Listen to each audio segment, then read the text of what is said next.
ओम नमो भगवते वासुदेवाय नमो नमः। जय श्री कृष्णा।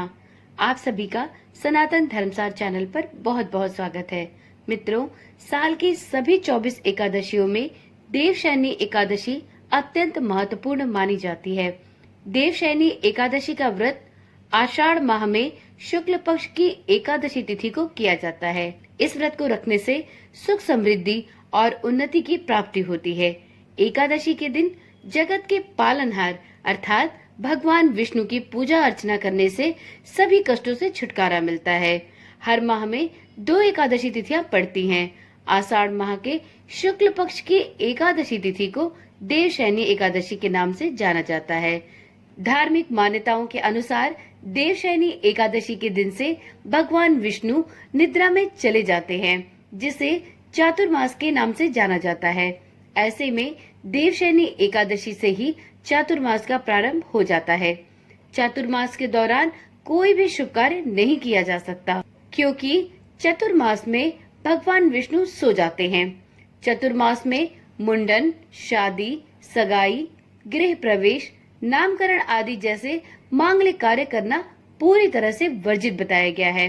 देवशयनी एकादशी का अर्थ होता है वह एकादशी जिस दिन भगवान विष्णु शयन करते हैं। तो चलिए जानते हैं देवशयनी एकादशी कब है और चातुर्मास का प्रारंभ कब से हो रहा है। तो मित्रों, हिंदू वैदिक पंचांग के अनुसार आषाढ़ माह के शुक्ल पक्ष की एकादशी तिथि इस साल 16 जुलाई मंगलवार की रात में 8:33 पर प्रारंभ होगी। यह एकादशी तिथि 17 जुलाई बुधवार को रात 9:02 पर समाप्त हो जाएगी।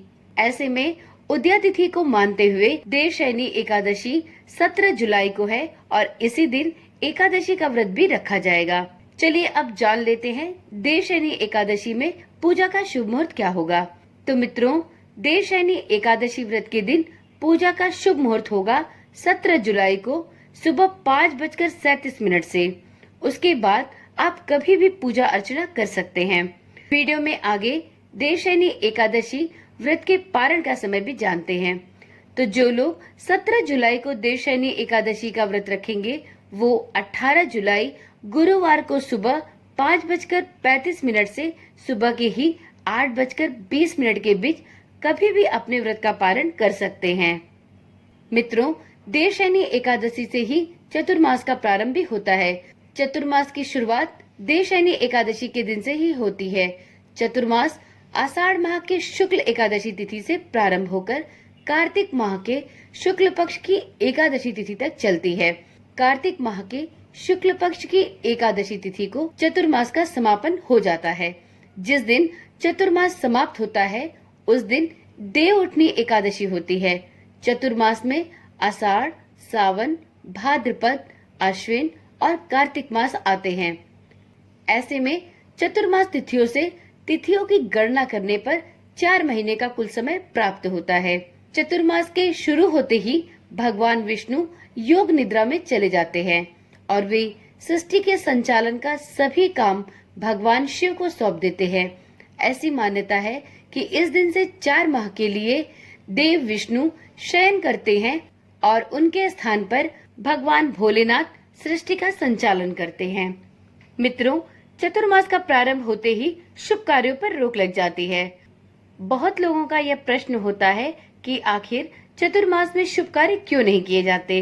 तो मित्रों, धार्मिक मान्यताओं के अनुसार किसी भी मांगलिक कार्य को करने के लिए भगवान विष्णु का जागृत रहना जरूरी माना जाता है। ऐसा माना जाता है कि भगवान विष्णु जब जागृत अवस्था में रहते हैं तो उस समय किए गए किसी भी मांगलिक कार्य का पूरा फल और भगवान विष्णु का आशीर्वाद साधक को प्राप्त होता है।